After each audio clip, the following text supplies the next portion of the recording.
A little girl pleads with the Vampire King to hide her from her father. What they discover in her bag stuns everyone. The ancient castle of Noctmere stood like a blackened crown against the blood-red moon, its towers piercing the night sky with an arrogance that had endured for centuries. Within its obsidian walls, the Vampire King held court, a being so ancient that even the oldest vampires whispered his name with reverence and fear. Lord Cashen Veyrath. Tonight, as on every night for the past 300 years, he sat upon his throne of bones and shadow, listening to petitions from his immortal subjects. His appearance was deceivingly youthful, a man who seemed barely 30, with hair as black as a raven's wing and eyes that shifted between silver and crimson depending on his mood. Those eyes had watched empires rise and fall, had seen countless mortals beg for mercy or immortality, and had grown cold with the weight of eternity. Your Majesty, his advisor, Thorn, a vampire of considerable age himself, stepped forward with a bow. The petitions have concluded for the evening. Shall I dismiss the court? Cashen waved his hand dismissively, already bored. Another night, another century, another millennium of the same tedious existence. He had everything: power, immortality, an army of devoted followers, yet felt nothing but an endless, gnawing emptiness. Just as Thorn was about to announce the end of court, a commotion erupted at the massive entrance doors. You cannot enter, this is the Vampire King's throne room, one of the guards shouted. Please, please, I need to hide, he's coming, a small, desperate voice cried out. The entire court fell silent. That voice, it was unmistakably human and young, very young. Cashen's eyes narrowed as he rose from his throne. In all his centuries, no child had ever dared approach his domain. The castle was protected by ancient wards that repelled humans, filled their minds with terror so profound they would run screaming before they even glimpsed its walls. Yet somehow, this child had made it through. Let her in, Cashen commanded, his voice cutting through the chaos like a blade through silk. The ornate doors swung open and the court collectively gasped. A little girl stumbled into the throne room, her small frame shaking with exhaustion and fear. She couldn't have been more than 7 or 8 years old, with wild auburn curls that fell past her shoulders and wide eyes the color of honey-brown amber. Her white nightgown was torn and dirty, her bare feet bleeding from what must have been a desperate run through the thorned forests surrounding the castle. But what caught everyone's attention, including Cashen's, was the oversized leather bag she clutched against her chest with a grip so tight her knuckles had turned white. The child's terrified gaze swept across the throne room, taking in the pale, beautiful faces of the vampires, their elegant clothes, their predatory stillness. Then her eyes landed on Cashen, and something in her expression shifted, not to greater fear but to desperate hope. She ran. Every vampire in the room tensed, their instincts screaming at the scent of fresh human blood pumping rapidly through fragile veins. But none dared move. They watched, stunned, as the little girl ran directly toward their king, the most dangerous creature in the realm, as if he were her salvation rather than her doom. Cashen stood frozen, genuinely surprised for the first time in decades. The child didn't stop until she reached the steps of his throne, where she collapsed to her knees, looking up at him with eyes brimming with tears. Please, she gasped, her small voice echoing in the vast chamber. Please, Your Majesty, you have to hide me, he's coming. My father is coming, and if he finds me… She broke off, trembling so violently that the bag in her arms rattled with something inside. Cashen tilted his head, studying her with curiosity that felt almost foreign after so many years of apathy. Child, he said, his voice softer than intended, do you know where you are? Do you know what I am? She nodded vigorously, her curls bouncing. You're the Vampire King. You're the most powerful being in all the lands. That's why I came. You're the only one who can protect me from him. From your father, Cashen descended the steps, moving with the fluid grace of a predator. He could hear her heart hammering like a bird's, smell the sweet copper of her blood beneath her skin. Yet there was no fear in her scent directed at him, only terror of what pursued her. What manner of father sends his daughter fleeing into the night, into the arms of monsters? The little girl's amber eyes filled with fresh tears. A father who isn't really my father anymore. Please, I know you don't help humans. I know vampires think we're just food or toys or worse, but I heard stories about you. They say you're cruel but fair. They say you honor old laws and ancient codes. I'm here to invoke the right of sanctuary. A collective murmur rippled through the court. Thorn stepped forward, his expression grave. Your Majesty, the right of sanctuary hasn't been invoked in over 2 centuries, and never by a human child. I'm aware, Cashen said, his eyes never leaving the girl. The right of sanctuary was indeed an ancient law, one that predated even his reign. Any being supernatural or mortal could request sanctuary from the Vampire King if they were fleeing persecution or death. If granted, they would be under his protection, and any who sought to harm them would be declaring war on the vampire court itself. It was a law written in blood and magic, binding even to him. "What is your name, child?" he asked. "Roslyn," she whispered, "Roslyn Ashford." "Well, Roslyn Ashford, you must understand what you're asking. If I grant you sanctuary, you would be under my protection, yes, but you would also be under my watch. You would belong to this castle, to this court, to me. Is that truly what you want?" Roslyn nodded without hesitation. Anything is better than going back to him. Cashin crouched down to her level, bringing his face close to hers. This close, he could see the bruises hidden beneath her hair, the finger-shaped marks around her thin wrists. Rage, cold and ancient, stirred in his chest, an emotion he'd thought long dead. "What's in the bag, Roslyn?" Her grip tightened impossibly further. I can't say, not yet, but I promise it's important. It's why he's chasing me, it's why I can never go back." Before Cashin could press further, a violent crash echoed from outside the castle. The massive windows rattled, and an unnatural wind swept through the throne room, extinguishing half the candles. Every vampire in the room tensed, some hissing, others baring their fangs. "He's here," Roslyn whimpered, pressing herself against Cashin's legs in a gesture so trusting, so innocent, that something inside his dead heart cracked. "He's found me." Cashin stood, his expression hardening into something terrible and beautiful. He placed one hand on the child's head, a gesture that shocked his entire court. The Vampire King never touched humans with anything resembling tenderness. "Thorn," he commanded, his voice carrying the weight of absolute authority. "Take the child to the East Tower, the warded chambers. No one enters without my permission." "Your Majesty, you haven't yet decided." "I have decided." Cashin's eyes flashed crimson. "I grant Roslyn Ashford the right of sanctuary. As of this moment, she is under the protection of the vampire throne. Any who seek to harm her will answer to me." The words resonated through the throne room with the weight of a magical oath. Somewhere in the fabric of reality, ancient magic stirred and bound itself to his declaration. Roslyn looked up at him with such profound relief and gratitude that Cashin had to look away. When had he last seen such pure emotion? When had anything moved him at all? "Thank you," she whispered. "Thank you, Your Majesty." Another crash, closer this time. The castle doors shuddered under tremendous force. "Go now," Cashin ordered. Thorn quickly scooped up the child, who clutched her mysterious bag, and disappeared through a side entrance. Cashin turned to face the main doors, his court assembled behind him. Whatever was coming, it had the power to breach his wards, to reach his castle, to terrify a child into the arms of the infamous Vampire King. He found himself intrigued, and perhaps for the first time in a very long time he felt something else. Protective. The doors exploded inward in a shower of splinters and ancient wood. Smoke poured into the throne room, thick and black and unnatural. Through it stepped a figure that made even the oldest vampires step back in shock. The man was tall, dressed in expensive but disheveled clothes. His face might have once been handsome, but now it was twisted with something dark and hungry. His eyes, those were what made Cashin's jaw tighten. They weren't human eyes, they weren't even vampire eyes. They were the eyes of something possessed, something demonic. "Where is she?" the man demanded, his voice layered with multiple tones as if several beings spoke through one throat. "Where is my daughter? She has something that belongs to me, and I will burn this castle to ash to retrieve it." Cashin smiled, and it was not a pleasant expression. His fangs extended fully, his eyes bleeding to pure crimson, and the temperature in the room dropped so rapidly that frost began to form on the stone walls. "You dare enter my domain with threats, you dare speak of burning my castle." He laughed, a sound like breaking glass and distant screams. "I don't know what manner of creature wears that man's skin, but you have made a grave mistake. The child has invoked sanctuary, she is mine now, and you are trespassing." The possessed father, or whatever he was, snarled, and the smoke around him thickened. "You don't understand what she carries, vampire. You don't understand what's at stake. That bag contains—" "I don't care if it contains the heart of God himself," Cashin interrupted, his power radiating outward like a physical force. "She is under my protection. Leave now, and I will merely banish you from my lands. Persist, and I will show you why even demons fear the Vampire King."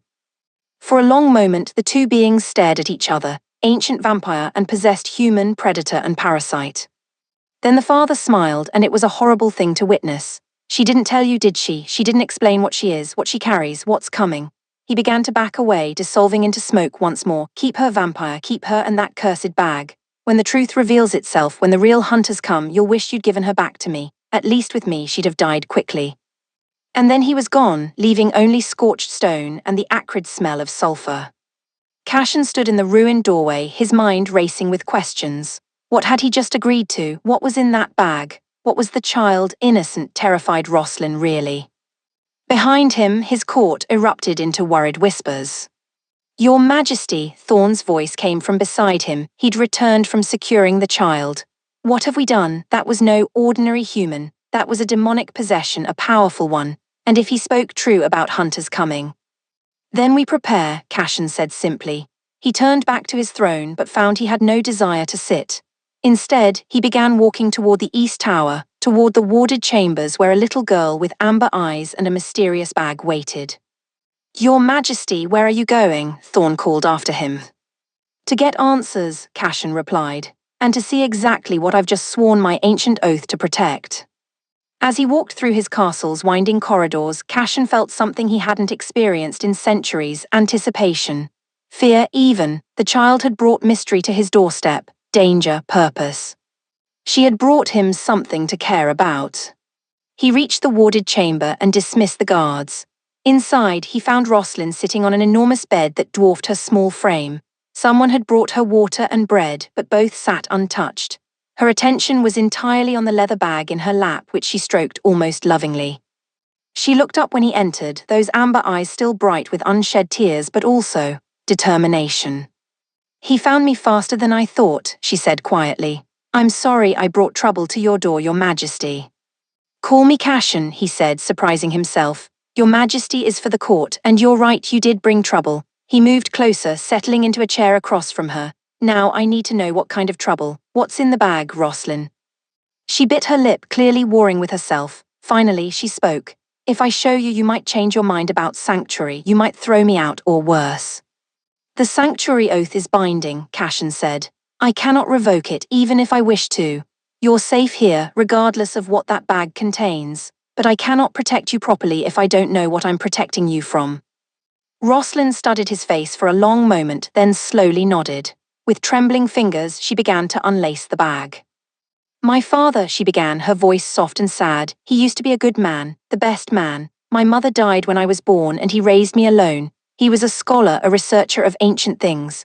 6 months ago, he found something in his excavations, something old, something that changed him. The bag was open now, but she hadn't pulled out its contents yet. He became obsessed, started speaking in languages I didn't know, started bringing home strange people who weren't really people. He would lock himself in his study for days, and when he came out, he was less and less my father and more, something else. Tears rolled down her cheeks. 1 week ago, I heard him talking to those things he brought home. They were planning something terrible, and they needed what was in this bag to do it. So I waited until he slept and I stole it. I've been running ever since.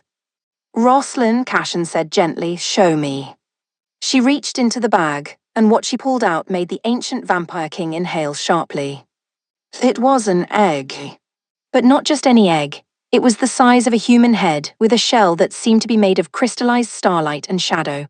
Ancient runes covered its surface, glowing with a soft, pulsing red light that matched the rhythm of a heartbeat. A living heartbeat.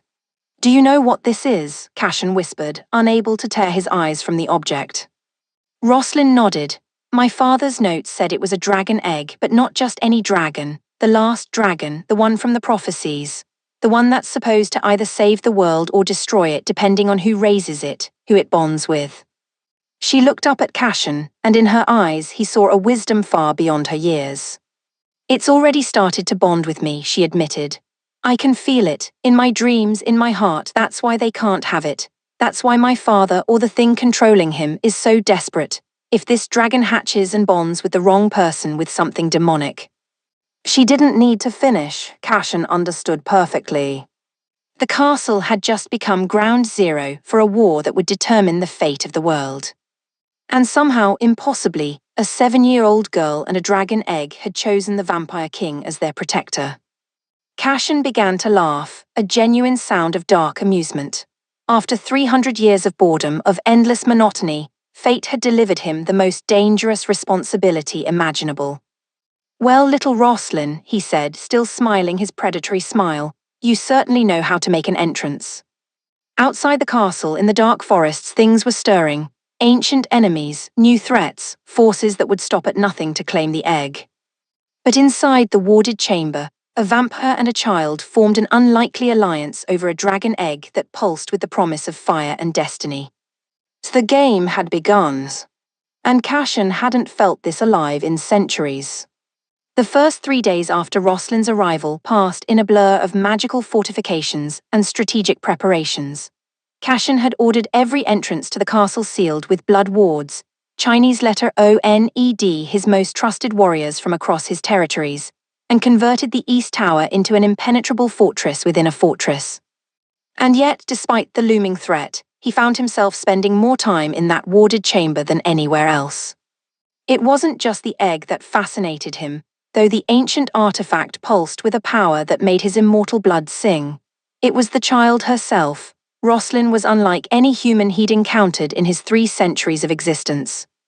She didn't cower from him or his court. She asked questions, endless, intelligent questions about vampire society, about magic, about the castle's history. She explored her chambers with curiosity rather than fear, and she spoke to the dragon egg in soft whispers that made the runes glow brighter. "You're staring again," Roslyn said without looking up from the book Thorn had brought her, a tome on ancient creatures that was probably far too advanced for a child her age. Yet she read it with perfect comprehension, occasionally making notes in the margins with a charcoal pencil. Cashin, seated by the window overlooking the blood moon, raised an eyebrow. "I'm observing, there's a difference." "You're trying to figure me out," she corrected, finally meeting his gaze with those unsettling amber eyes. "Everyone does, even my father before he changed. He used to say I was too smart for my own good." "Intelligence is never a flaw," Cashin replied, "though it can be dangerous." Roslyn set down her book and moved to the egg, which rested on a bed of velvet cushions. She placed her small hand on its crystalline surface, and immediately the heartbeat within strengthened. The runes flared, and for just a moment, Cashin could have sworn he saw a shadow move within the shell, something with wings and claws and ancient fire. "It's getting stronger," Roslyn whispered. "I can feel it, it's almost ready to hatch." "How long?" Cashin asked, tension creeping into his voice. "Days, maybe less." She looked at him with worry creasing her young face. "When it hatches, when it bonds with me completely, there's no going back. The creatures my father serves, they'll do anything to kill it, to kill us both." Cashin rose and approached, kneeling beside her so they were eye level. "I made you a promise, Roslyn. I don't break my promises. When that dragon hatches, it will have the full protection of the vampire throne. You both will." Why? The question was simple but profound. "Why do you care? I'm just a human child. The egg is important, yes, but you could have taken it and thrown me out. You could have claimed it for yourself. Why protect me?" For a long moment, Cashin didn't answer. Why indeed? He'd asked himself the same question a dozen times over the past 3 days. The strategic answer was that the egg had already begun bonding with her. Separating them might damage it. The practical answer was that she understood the egg better than anyone. But the truth was simpler and more complicated than either of those reasons. "You remind me of someone," he finally said, his voice carrying a weight of old grief. "A long time ago, before I was this, I had a sister. She was brave and curious and far too intelligent for her own good, just like you. When plague came to our village, I couldn't save her, I was powerless." He met Roslyn's eyes. "I am many things now, monster, king, immortal, but I am not powerless anymore. And I will not watch another child suffer when I have the means to prevent it." Roslyn's expression softened. She did something then that shocked him to his core. She hugged him. Her small arms wrapped around his neck, and she pressed her face against his shoulder. "Thank you," she whispered, "for seeing me as more than just the keeper of the egg, for seeing me as me." Cashin's arms, which had destroyed armies and torn apart kingdoms, carefully, gently hugged her back. The moment was shattered by an urgent knock on the door. "Your Majesty," Thorn's voice was sharp with alarm, "we have a situation, multiple situations." Cashin was on his feet instantly, his protective instincts flaring. "Stay here," he commanded Roslyn. "Don't open this door for anyone but me or Thorn, understood?" She nodded, already clutching the egg protectively. Cashin swept out of the chamber, securing the wards behind him. Thorn waited in the corridor, his usually composed face tight with concern. "Report," Cashin ordered as they walked briskly toward the war room. "3 things, Your Majesty, none of them good. First, the demonic entity possessing Roslyn's father has been gathering forces. We've counted at least 24 lesser demons manifesting in the forest beyond our borders. They're preparing for an assault." Cashin nodded grimly, expected. Second, the Sorcerer's Conclave has sent an envoy. They've heard about the egg. They're claiming that as a magical artifact of world-threatening power, it falls under their jurisdiction. They're demanding we surrender both the egg and the child to their custody. Cashin's eyes flashed crimson. "They can demand all they wish, my answer is no." And the third? Thorn hesitated, which was unlike him. "The third is complicated. A vampire has arrived requesting an audience. She claims to be from the ancient bloodlines from before your reign. She says she has information about the egg that you need to hear." "A vampire from before my reign," Cashin frowned. There were very few vampires older than him, and he knew all of them. Did she give a name? "Seraphine of the First Blood." Cashin stopped walking. That name, he knew it from histories, from legends. Seraphine was said to be one of the original vampires created by the first curse over 1,000 years ago. Most believed her to be a myth. "She's real," he said quietly. "Very real and very insistent. She's waiting in the Great Hall." Cashin's mind raced. An ancient vampire appearing now with knowledge about the egg was too convenient to be coincidence. It could be a trap, or it could be the advantage they desperately needed. Increase security around Roslyn's chamber. Double the guards, triple the wards, then bring this Seraphine to the war room. I'll meet her there. 20 minutes later, Cashin faced a woman who radiated age and power like a palpable force. Seraphine was beautiful in the way ancient things could be, perfect but cold, like a statue carved from alabaster. Her hair was pure white, cascading down her back like a waterfall of snow, and her eyes were the pale blue of winter ice. "Cashin Veyrath," she said, her voice melodious but edged with frost. "The boy king who became a legend, I've watched your rise with interest." "And I've believed you to be a myth," Cashin replied, not bothering with pleasantries. "What brings the first blood to my castle?" Seraphine smiled. "The same thing that brings demons and sorcerers to your doorstep, the last dragon. Though unlike them, I come not to claim it, but to warn you." She moved to the war table, where a map of the realm was spread out. "The egg you protect is indeed the last dragon, but there is much about it that even ancient scholars don't know. I know because I was there when the first dragons fell, when the last egg was hidden away." Cashin leaned forward. "Then tell me, what am I truly protecting?" "Not what, who?" Seraphine's ice-blue eyes met his. "The last dragon is not just a creature of power. It is a consciousness, an ancient being that chooses its bonded partner carefully. Every 1,000 years, when the world stands at a crossroads between salvation and destruction, the egg awakens and seeks one pure of heart to bond with." "Roslyn," Cashin said. "The child, yes, but here is what you must understand. The bond between dragon and rider is absolute. Once formed, they share a soul. What one feels, the other feels. If one dies, the other follows. The dragon will amplify everything the child is, her courage, her compassion, her strength, but also her pain, her fear, her trauma." Seraphine's expression grew grave. "That is why the demons want her. If they can corrupt the child, fill her with darkness and hate, the dragon will become a creature of destruction, an apocalypse with wings." Cashin felt a chill that had nothing to do with temperature. "Then we ensure she remains uncorrupted. I can protect her body, I can keep her safe." "Can you protect her heart?" Seraphine challenged. "She's a child who's lost everything, her mother, her father, her home. She's running and scared and clinging to a monster king because you're the only thing standing between her and oblivion. What happens when that fear turns to anger, when that loneliness becomes bitterness?"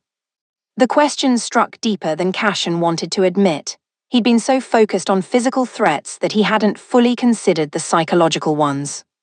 "What do you suggest?" he asked. "Give her something to fight for beyond mere survival. Give her family, purpose, hope. The dragon will hatch soon, I can feel it. When it does, the real battle begins.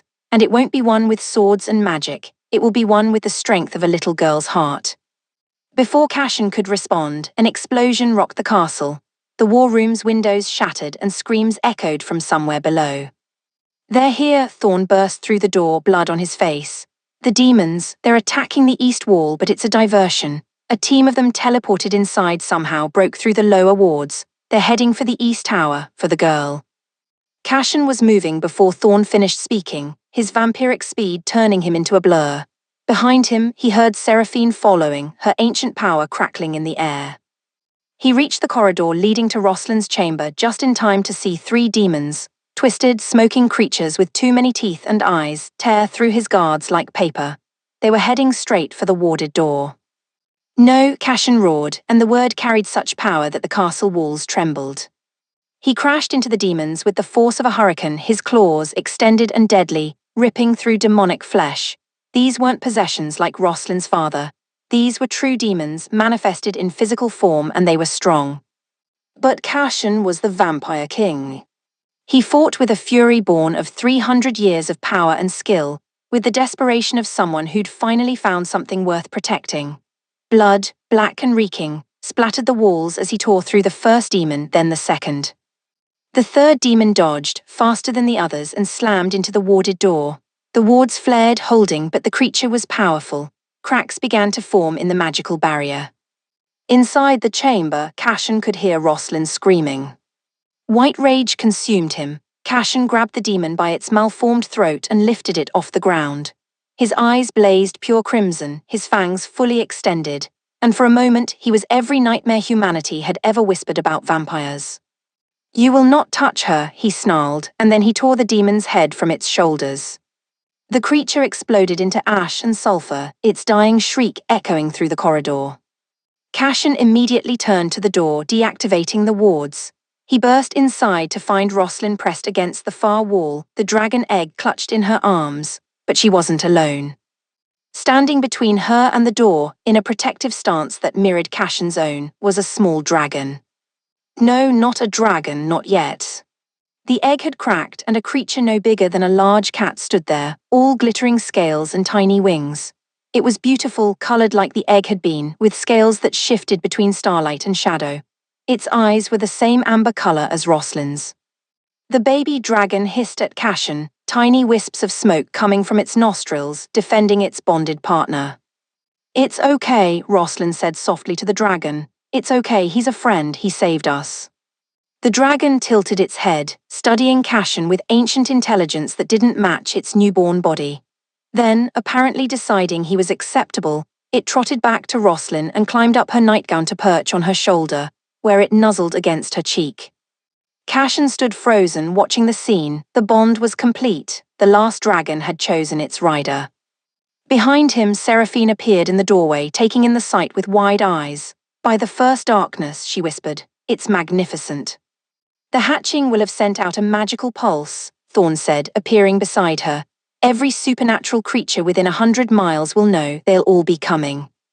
"Then let them come," Cashin said, his voice hard as iron. He looked at Roslin, at the tiny dragon on her shoulder, at the trust in her eyes as she looked back at him. "We hold this castle. We protect the rider and her dragon, and we show the world what happens when they threaten what belongs to the Vampire King." Roslin smiled, a small, brave smile that reminded him so much of his lost sister. "What do I do now?" she asked. Cashin moved closer, kneeling before her once more. The baby dragon watched him carefully but didn't protest when he placed a gentle hand on Roslin's shoulder. "Now," he said, "now we teach you to be a dragon rider. We teach you to be strong. And when your enemies come, and they will come, we teach you to burn them all to ash." The dragon chirped, a sound like tinkling bells and crackling flames, and a small puff of fire escaped its mouth. Roslin laughed, the first truly happy sound Cashin had heard from her. "I think she likes that plan." "She?" Cashin asked. "Her name is Morningstar," Roslin said with certainty. "I don't know how I know, but I do. She told me in my head." The bond was indeed complete. Outside in the blood-red night, more demons gathered. The sorcerer's conclave prepared their arguments and armies. Other forces, darker and older, began to take notice. But in the warded chamber of the East Tower, a vampire king, a human child, and a newborn dragon formed a family forged in fire and blood and desperate hope. The war for the world's fate had truly begun. And Cashin had never felt more alive. 2 weeks had passed since Morningstar's hatching, and the castle of Nockmere had transformed into something between a fortress and a dragon's nest. The little dragon had grown at an astonishing rate, already the size of a large wolf, with wings that could carry her short distances and flames hot enough to melt steel. But it was the bond between Roslin and Morningstar that truly amazed everyone who witnessed it. The child and the dragon moved as one. When Roslin was happy, Morningstar's scales shimmered with iridescent light. When Roslin was afraid, the dragon's body temperature rose and flames danced along her spine. They communicated without words, sharing thoughts and emotions across the magical bond that linked their very souls. Cashin had become their constant guardian and, surprisingly, their teacher. Again, he commanded, standing in the castle's inner courtyard, now reinforced with fire-resistant wards. Remember, Roslin, you're not just controlling Morningstar, you're fighting together. You are one weapon with two forms. Roslin, dressed in leather training clothes that Cashin had commissioned for her, closed her eyes. Beside her, Morningstar tensed, reading her rider's intent. Then, in perfect synchronization, Roslin pointed toward the practice dummies across the courtyard, and Morningstar unleashed a stream of silver fire. The flames hit exactly where Roslin had aimed, consuming 3 dummies in seconds. Better, Cashin said, approval in his voice, but you're still thinking too much. Trust the bond, trust yourself. Easy for you to say, Roslin panted, exhausted. The bond was powerful, but it drained her human energy quickly. You've had 300 years of practice being deadly. Cashin's lips quirked in what might have been a smile. True, but you're learning fast, faster than you should be able to. The bond accelerates her development, Seraphine said, watching from the colonnade. The ancient vampire had remained at the castle, claiming she wanted to witness the first dragon rider in a millennium, but Cashin suspected she had her own reasons for staying. The dragon shares its ancient knowledge with her. In time, Roslin will have access to memories and wisdom from when dragons ruled the skies. In time we might not have, Thorn interjected, striding into the courtyard with a grim expression. Your Majesty, the Sorcerer's Conclave has issued an ultimatum. They're giving us 3 days to surrender the child and the dragon, or they'll lay siege to the castle. Cashin's eyes flashed crimson. They dare threaten me in my own territory. They claim they have the support of the mortal kingdoms, Thorn continued. The presence of a dragon has terrified the humans. They remember the old stories, the destruction. The Conclave is positioning themselves as protectors of humanity. By taking a child from her only sanctuary, Roslin said, anger sharpening her voice. Beside her, Morningstar growled, sensing her rider's emotions. They just want to control Morningstar to use her. Which is exactly what we won't allow, Cashin said firmly. He turned to Thorn. Send word to the Conclave. Tell them the Vampire King does not negotiate with terrorists. The child and her dragon remain under my protection. If they wish to challenge that, they are welcome to try. Your Majesty, Seraphine stepped forward, her ice-blue eyes troubled. You're making enemies of powerful forces. The demons, the sorcerers, soon perhaps the mortal kingdoms themselves. Even your strength has limits. Then I'll exceed them, Cashin said simply. I've made my choice, Seraphine, I won't abandon them. The ancient vampire studied him for a long moment, then nodded. Very well, then you'll need allies. I may know of some who would stand with you. Old debts, older loyalties, give me 3 days. You have 2, Cashin replied. I don't trust the Conclave's timeline. As Seraphine swept away to make her preparations, Cashin felt a small hand slip into his. He looked down to find Roslin gazing up at him with those amber eyes that had become so familiar. Why are you doing this? She asked quietly. You could give me to the Conclave, negotiate peace. Why are you risking everything? Cashin knelt down, as had become his habit with her. Do you remember what I told you about my sister? Roslin nodded. When she died when I became this, he gestured to himself, I thought I was trading weakness for strength, mortality for eternity. But I was wrong, I didn't become stronger, I became empty. For 300 years I've ruled, I've conquered, I've done everything a king should do, and I felt nothing. He placed a hand on her shoulder, while his other hand reached out to Morningstar, who allowed him to scratch under her chin. Then you stumbled into my throne room, terrified and brave and desperate. And for the first time in centuries I felt something, purpose, responsibility, the need to protect something more precious than power. Tears welled in Roslin's eyes. I love you, she whispered. Like you're the father mine should have been. Something broke in Cashin's chest, or perhaps something healed. He pulled the child into a hug, this little girl who had somehow become the daughter of his heart.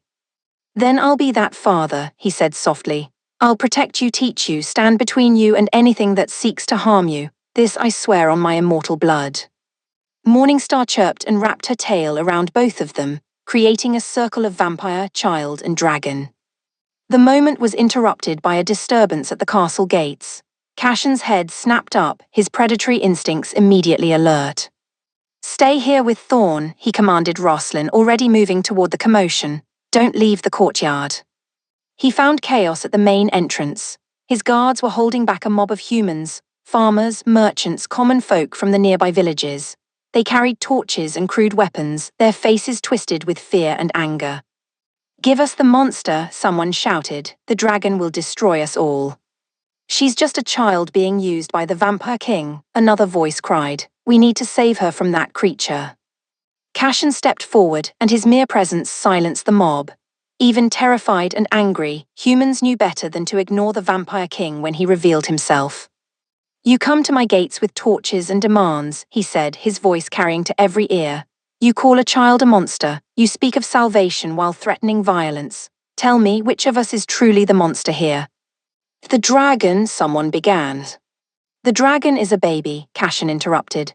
She has harmed no one. The child you seek to save is happy, safe, and protected. She came to me fleeing from true monsters, demons who possessed her father and would have used her for unspeakable evil. I gave her sanctuary, as is my ancient right. You're a vampire, a woman shouted. How can we trust you with something so powerful? Cashin could have responded with threats, could have reminded them that he could slaughter them all without breaking a sweat, could have used fear to send them running. But he thought of Roslyn, of her trust, of the kind of protector he wanted to be. You can't, he said honestly. Trust must be earned, so I make you this offer. Send representatives, 3 people of your choosing. They may enter my castle, meet the child and her dragon, and see for themselves that she is well cared for. Let them judge with their own eyes rather than believing rumors spread by those who wish to use the dragon for their own purposes. The mob hesitated, uncertain. This was not the response they'd expected from the infamous Vampire King. Why would you allow this? An elderly man asked, suspicion in his voice. Because I have nothing to hide, Cashin replied. Because the child deserves advocates who can witness the truth, and because I am tired of being judged by my nature rather than my actions. After a long moment of whispered conferences, the elderly man stepped forward. I am Aldrich, elder of Thornwood Village. I will come, as will Margaret our healer and Thomas our smith, if you swear by your immortal blood that we will not be harmed. You have my oath, Cashin said, and magic shimmered in the air, binding the promise. Come tomorrow at sunset, you will see everything and judge for yourselves. The mob slowly dispersed, leaving Cashin standing at his gates, wondering if he just made a brilliant strategic move or a terrible mistake. When he returned to the courtyard, he found Roslyn practicing flight maneuvers with Morningstar. The dragon could now carry her for short flights, and the sight of them soaring together was breathtaking. What happened? She asked when she landed, sensing his troubled mood through the connection they'd developed. Tomorrow we have visitors, Cashin said. Humans from the local villages, they want to see that you're safe. Roslyn's expression brightened. Really, we can show them that Morningstar isn't a monster, that we're not a threat. That's the idea, Cashin said, though I'll need you to be on your best behavior, no accidental fires. Morningstar snorted, sending sparks flying, and Roslyn laughed. I'll try, we'll try. The next evening, as promised, the 3 village representatives arrived. Cashin greeted them formally in the great hall, with Roslyn, dressed in a simple but elegant gown, standing beside him. Morningstar perched on a specially designed platform, her scales gleaming in the candlelight. The humans stared, clearly terrified but trying to hide it. Welcome to Noctmere, Cashin said. This is Roslyn and her dragon, Morningstar. Ask them anything you wish. For a tense moment, no one spoke. Then Margaret the healer stepped forward. Her eyes were on Roslyn, professional and assessing. Child, she said gently, are you here of your own free will? Yes, Roslyn answered clearly. I came here running from my father. He was possessed by demons. They wanted to use Morningstar to hurt people. Lord Cashin saved me. He gave me sanctuary. And how does he treat you? Aldrich asked. Roslyn smiled, a genuine expression of happiness. He teaches me to be strong. He makes sure I eat and sleep and study. He protects me from the things that want to hurt us. She looked up at Cashin with pure affection. He's like a father, the father I lost. Thomas, the smith, cleared his throat. And the dragon, it's truly bonded to you. We share a soul, Roslyn explained. She held out her hand and Morningstar immediately nuzzled against it. What I feel, she feels. We are connected forever, but she's not evil. She's beautiful and loyal and brave, just like dragons are supposed to be. The old stories say dragons destroyed kingdoms, Margaret said carefully. The old stories also say vampires only kill and destroy, Roslyn countered. But Lord Cashin has shown me that what you are doesn't determine who you are. It's your choices that matter. Morningstar and I choose to protect, not destroy. To demonstrate, Morningstar spread her wings, now spanning nearly 20 feet, and created a small flame in her palm. But instead of a destructive fire, it was a warm, dancing light that filled the hall with a gentle glow, beautiful rather than terrifying. The three visitors watched, transfixed. I've never seen anything so magnificent, Margaret whispered. Over the next 2 hours, Cashin allowed the representatives to tour the parts of the castle where Roslyn lived and trained. They saw her chambers, filled with books and toys and everything a child needed. They saw the training grounds where she and Morningstar practiced.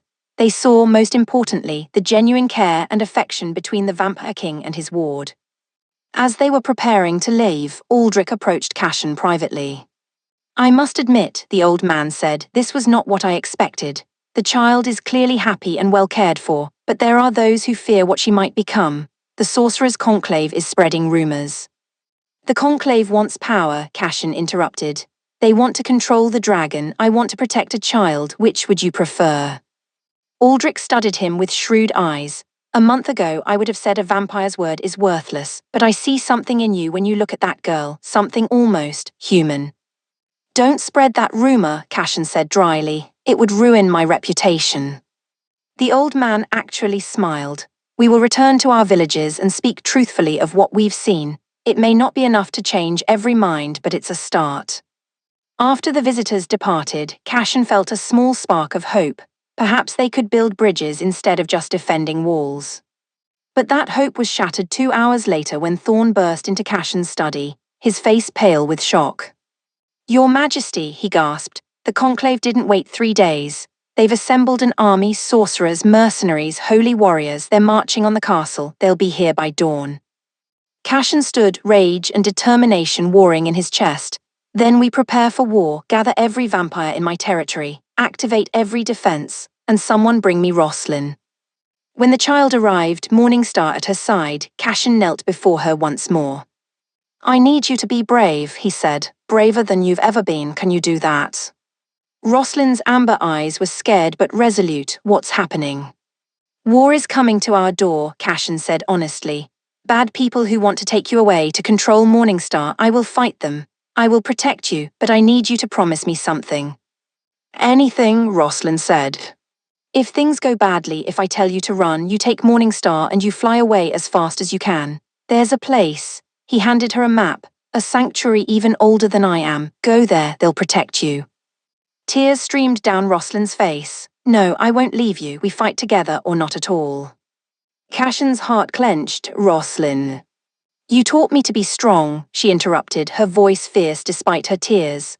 You taught me that family stands together. You're my family now, Cashin. Mine and Morningstar's. We don't abandon family. Morningstar roared, not the chirp of a baby anymore, but a sound that shook the windows and promised fire and fury.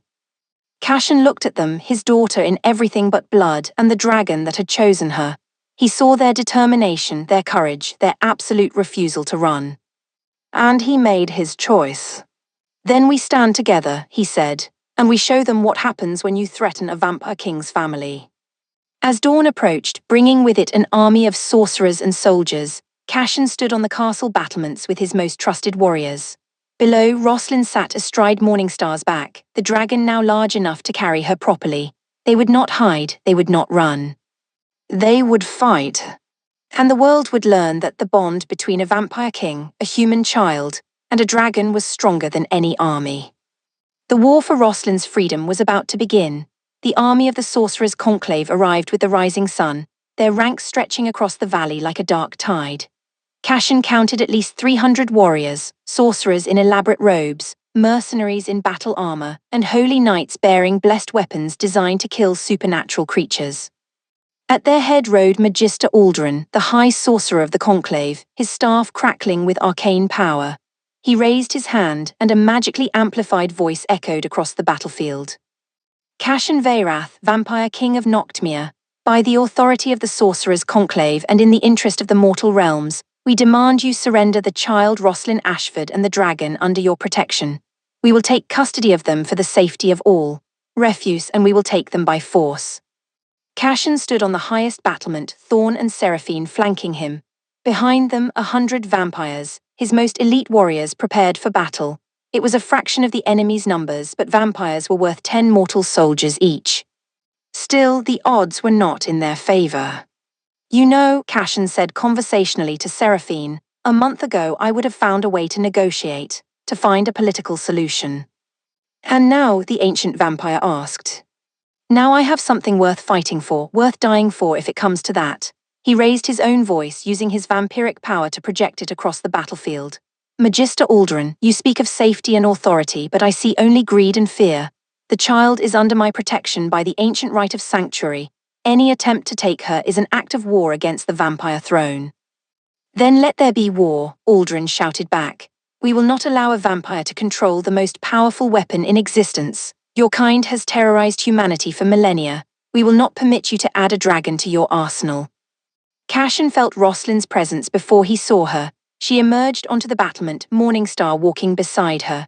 The dragon was now the size of a small house, her scales gleaming like liquid starlight in the dawn. Stop, Roslyn's young voice rang out clear and strong. Stop fighting over me like I'm a prize to be won. I'm not a weapon. Morningstar isn't a weapon. We are living beings with our own choices. The battlefield fell silent, everyone staring at the small girl who stood between two armies. I chose to bond with Morningstar, she continued.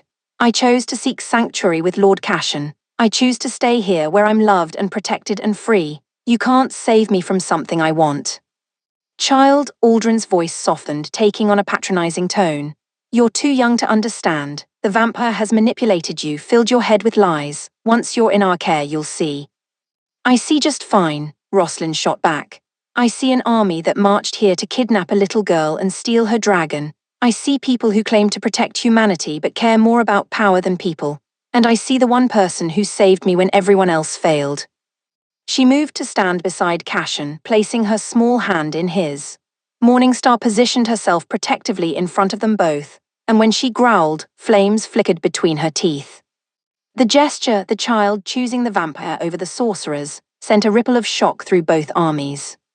Aldrin's expression hardened. So be it. If the child has been so thoroughly corrupted, then we have no choice. For the safety of the realm, we will take her by force. Attack. The sorcerers raised their staffs, power gathering in a storm of light and color. The mercenaries charged, and the holy knights leveled their blessed weapons. To arms, Cashin roared, and his vampires responded with predatory speed, pouring over the battlements to meet the attackers.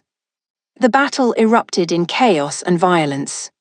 Cashin fought like a force of nature, his centuries of experience turning him into a whirlwind of death. His claws tore through armor and flesh, his speed making him nearly impossible to target. Around him, his vampires fought with similar ferocity, but the sorcerer's magic was devastating. Flames and lightning struck vampire warriors, blessed weapons found their marks, and slowly the defenders were being pushed back. On the battlements, Roslyn clutched Morningstar's neck, watching the carnage with horror. We have to help them, she whispered. They're dying because of us. Morningstar rumbled agreement, but Roslyn could feel the dragon's hesitation. They'd never fought in a real battle before. What if they made things worse? Then Roslyn saw Cashin surrounded by 5 holy knights, their blessed blades cutting into him. He was strong, but even the Vampire King had limits. One of the knights raised his sword for a killing blow. No, Roslyn screamed. The bond between rider and dragon exploded with power. Morningstar launched herself off the battlement, her wings unfurling to their full span, now over 50 feet. The dragon had grown impossibly fast in these last moments, responding to Roslyn's desperate need. They dove toward the knights threatening Cashin, and Morningstar unleashed a torrent of dragon fire. But this wasn't the destructive flames of legend. The fire was silver-white, and when it struck the holy knights, it didn't burn them to ash. Instead, it wrapped around their blessed weapons, neutralizing the holy magic. The knights stumbled back, confused and disarmed. Cashen looked up in shock as Roslyn and Morningstar landed beside him. "I told you to stay back," he shouted over the din of battle. "And I told you we fight together," Roslyn shot back. Through the bond, she directed Morningstar to create a wall of flame cutting off the advancing mercenaries. "We're family, remember." Despite the dire situation, Cashen felt a surge of pride. His little girl, his brave daughter, had become a warrior. "Then let's show them what this family can do," he said, a fierce grin spreading across his face. Together, they turned the tide. Roslyn and Morningstar fought with a precision that belied their inexperience. The dragon's flames protected the vampire warriors, while her physical strength scattered enemy formations. Roslyn, connected to Morningstar's ancient knowledge, directed their attacks with tactical brilliance that came from memories of dragon riders long dead. But the enemy had numbers, and Magister Aldrin himself entered the fray. The High Sorcerer was powerful, perhaps the most powerful human magic user alive. He summoned chains of pure light that wrapped around Morningstar, dragging the dragon down. More chains shot toward Roslyn, seeking to separate rider from mount. No, Cashen intercepted the chains, using his body as a shield. The holy magic burned him, and he screamed, but he held firm. Touching, Aldrin sneered, approaching with his staff raised. "The monster playing father, but this ends now. I'll take the child and the dragon, and you, vampire, will finally meet your end." He brought his staff down, and a pillar of searing light erupted toward Cashen. Time seemed to slow. Cashen saw his death approaching, and strangely he felt at peace. He'd protected Roslyn long enough for her to escape. She could fly away, reach the sanctuary he told her about. His sacrifice would mean something. But then Roslyn was there, sliding between him and the light. No, Cashen tried to push her away, but she held firm, her small hands raised. The pillar of light struck and shattered. Power exploded outward from Roslyn and Morningstar.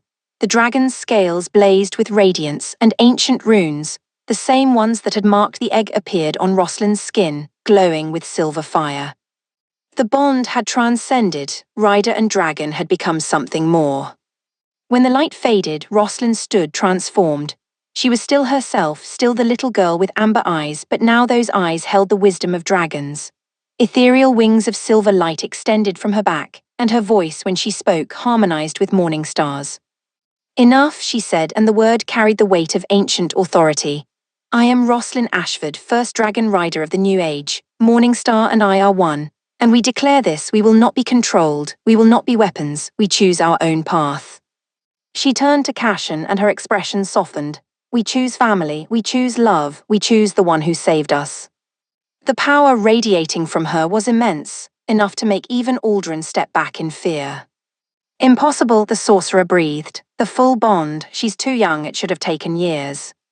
"Love accelerates everything," Seraphine said, appearing beside Cashen. "The child's bond with the vampire, with the dragon, it created a trinity of power that hasn't existed since the First Age. You cannot win this fight, Aldrin, you never could have." As if to prove her point, Morningstar roared, and the sound sent shockwaves across the battlefield. Every combatant, vampire and human alike, fell to their knees from the sheer force of it. "Leave," Roslyn commanded, her voice still carrying that draconic harmony. "Leave now, and we will not pursue. Stay and face the true power of a dragon and her rider." Aldrin looked at his army, demoralized, scattered, facing a power they couldn't hope to match. He looked at Cashen, who had risen to stand beside Roslyn, his wounds already healing. He looked at the ancient vampire Seraphine, who watched him with cold amusement.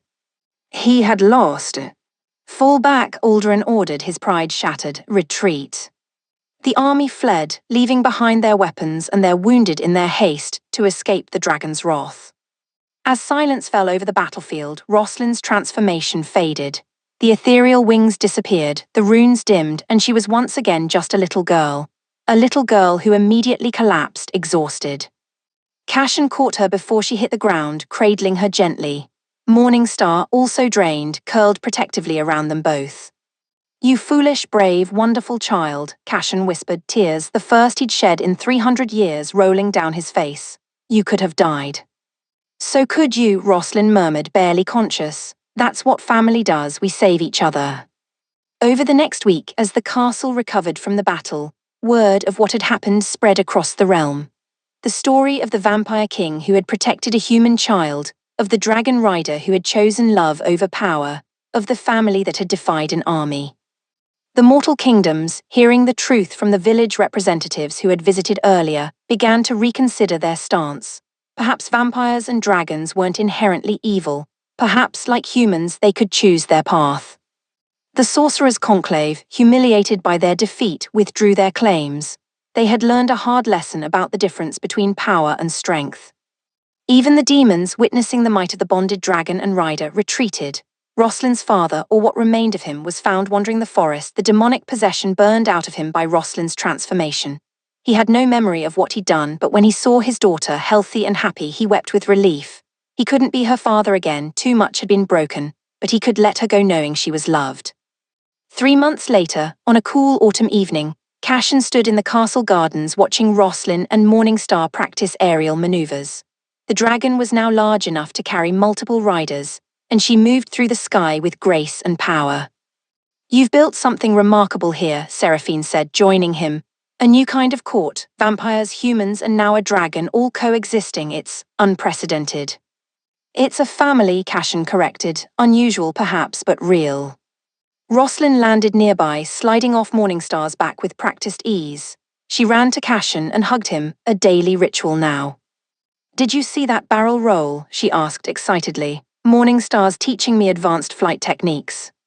"I saw," Cashin said, ruffling her hair affectionately. "You're becoming quite the warrior." "We're becoming quite the family," Roslyn corrected, echoing his words to Seraphine. She looked up at him with those amber eyes that had first captured his heart. "Thank you for saving me, for loving me, for being my real father." Cashin knelt down, as he always did with her, and cupped her face gently. "Thank you for saving me," he said, "for giving my existence meaning again, for being my daughter." Morningstar, not wanting to be left out, nudged them both with her massive head, and they laughed. As the sun set over Noctmere, painting the sky in shades of crimson and gold, the vampire king, the dragon rider, and the last dragon stood together. They had faced armies and demons. They had defied prophecies and broken ancient curses. They had proven that family wasn't about blood or species. It was about choice, love, and the willingness to stand together against any darkness. And in the years to come, their legend would spread far and wide. The tale of how a little girl pleading with a vampire king had changed the fate of the world. Not with a weapon, but with a family. 10 years later, Roslyn, now a young woman, stood before the Grand Council of all the realm's nations. Beside her, Cashin represented the vampires. Behind them, Morningstar, magnificent and fully grown, rested with quiet dignity. "We propose a new age," Roslyn announced to the assembled leaders. "An age where all beings, mortal, vampire, dragon, and others yet unknown, work together rather than in fear. My father taught me that what you are doesn't define you, your choices do. Let us all choose peace." The proposal had its opponents, of course. Change always did. But as the council looked at the vampire king who had become a father, at the dragon who had chosen protection over destruction, at the girl who had become a bridge between worlds, they saw hope. And one by one, they chose to believe. The age of monsters was ending. The age of unity was beginning. And it all started because a desperate little girl with a dragon egg had knocked on a vampire king's door and asked for help. Sometimes the greatest stories begin with a single act of trust.